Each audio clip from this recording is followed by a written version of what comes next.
Have you ever opened your bank app, looked at your balance, and thought, wait, I didn't even buy anything big, so where did all my money go? You didn't buy a new car, you didn't book a vacation, you didn't do anything crazy, and yet your money disappeared. Here's the truth. You're not bad with money. You're human. Because most spending decisions don't happen logically, they happen psychologically. And the scary part is, if you don't understand how your brain works, your money will keep leaking out, even if you make more. Today, we're breaking down the hidden mental triggers that make you spend more than you realize, and how to take back control without feeling deprived. Stay until the end, because I'll give you a simple system that stops overspending in real life. Starting today. Section 1. Spending is emotional, not logical. We like to think we make rational decisions with money. We compare prices, we read reviews, we tell ourselves we're being smart. But here's the truth. Most spending is emotional, not logical. Your brain doesn't always see dollars and cents. It sees relief, comfort, status, escape, reward, stress. You buy online, bored, you order food, sad, you treat yourself, happy. You celebrate with spending. And here's what's happening inside your brain. Every purchase triggers dopamine, a small hit of pleasure. The same chemical you get when you eat chocolate, get a compliment, see a notification, scroll, and get likes. So yes, retail therapy feels real because it works for a moment. But here's the catch.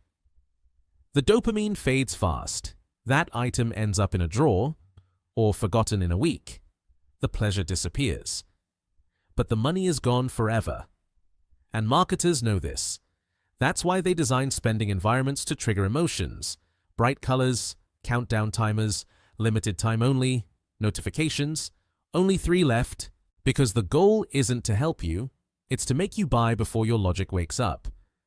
The first step to controlling spending isn't budgeting harder. It's realizing you're not weak, you're wired, and once you see that, you stop blaming yourself. Section 2. The small purchase illusion. Your brain is terrible at noticing small spending. A $5 coffee feels harmless. A $12 lunch order feels normal. A $20 online deal feels like nothing. But small purchases add up insanely fast. Because your brain runs a trick called mental accounting. It categorizes money like this: small stuff, big stuff. So $5 feels invisible, but $200 feels serious. Your bank account doesn't care about categories. It only cares about math. Here's an example. Coffee, $6 a day. Lunch, $12. One random Amazon buy, $18. That's $60 plus in a week. Multiply it by 52 weeks. And you're looking at $3,000 plus per year on spending you barely remember. And here's what makes it dangerous. It's invisible. Cash feels real, but cards and apps feel like a game. Your brain thinks, it's just $5? But it's not just $5. It's $5 every day. And that's how most people lose money. Not from one big mistake, but from 1,000 small leaks. Section 3. The swipe effect. Paying with cash feels different than paying with a card. When you hand over physical cash, you feel the loss. Your brain registers, that's real. But when you swipe, tap, or click, that pain disappears. Psychologists call this the pain of paying. The less pain you feel, the more you spend. And that's why everything today is designed to feel effortless. One-click purchases, saved cards, Face ID, tap to pay, buy now pay. Later, here's the scary part. Most overspending isn't caused by bad people. It's caused by friction disappearing. Because friction is what forces your brain to think, and when spending becomes instant, it becomes automatic. Fix. Turn off saved cards, remove shopping apps from your home screen, force yourself to re-enter your card, wait 10 seconds before hitting buy. That tiny pause activates logic again, because you don't need more willpower, you need fewer traps. Section 4. Social comparison spending. Humans compare. We compare our clothes, our cars, our lifestyles, But social media made it worse, because now you compare your real life to someone else's highlight reel. You see, they're traveling. They bought a new car. They're always eating out. Even if you don't consciously care, your brain absorbs it, and it whispers, I should be doing that too. This is called social comparison spending. You spend not because you want it, but because you don't want to feel behind. And this is why people feel broke even with good income. Their lifestyle is being controlled by other people's posts. The question that breaks the spell is simple. Am I buying this for me or for approval? Because if you spend to impress people, you'll never feel rich. Real wealth is quiet. It's not flexing, it's freedom. Section 5. The future me will handle it. Trap. This is the lie your brain loves. I'll deal with it later. You assume future you will be more disciplined, more responsible, and somehow richer.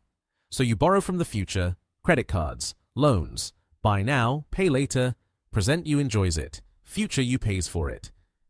But here's reality. When the future arrives, it's still you, with a bigger bill. Remember this. Debt is what you pay to feel rich today. Section 6. A real story. This is the part that hits hard. Let me tell you a quick story. A guy named Kevin. Normal job, normal salary.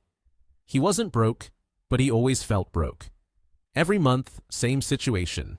He gets paid, and 2 weeks later, his account is empty. So he said, I need a higher income. But one day, he finally tracked his spending for 7 days. And what he found shocked him. Not big purchases, no crazy vacations, just small, harmless stuff. $6 coffee, $14 lunch, $19 random Amazon buy, $22 delivery. Another subscription he forgot existed. And little swipes everywhere. At the end of the week, he had spent over $180 without noticing. That's over $700 per month. And suddenly he realized he didn't have an income problem. He had a psychology problem. So he made one simple change. He created a weekly fun limit and used cash or a separate card only for that. And after 30 days, he saved more money than he ever did trying to budget harder because he stopped the leaks. And the best part? He didn't feel deprived. He felt free. Section 7. The 5-step system to stop. Overspending, starting today. You don't need to become extreme. You don't need to stop enjoying life. You just need a system that protects you from your brain. Step 1. Name the emotion. Before spending, ask, what am I feeling right now? Step 2. Add friction. Make spending slightly harder. No saved cards, log out of shopping apps, delete buy now, pay later. Step 3. Set a fun budget, pick a number, $50 a week, $100 a week, spend it guilt-free. Step 4. Track every small purchase for 7 days, even $3. That's where the leaks hide. Step 5. Use the 24-hour rule. If it's not essential, wait 24 hours. Most cravings disappear. And that proves it wasn't the product, it was the emotion. You don't overspend because you're bad with money. You overspend because your brain was built for emotion, comfort, status, and instant rewards, not long-term wealth. But once you understand the psychology, you take back control. Because when you master your mind, you master your money. Subscribe for more psychology-based money strategies. And remember, your money isn't disappearing. It's being triggered. Now you know how to stop it.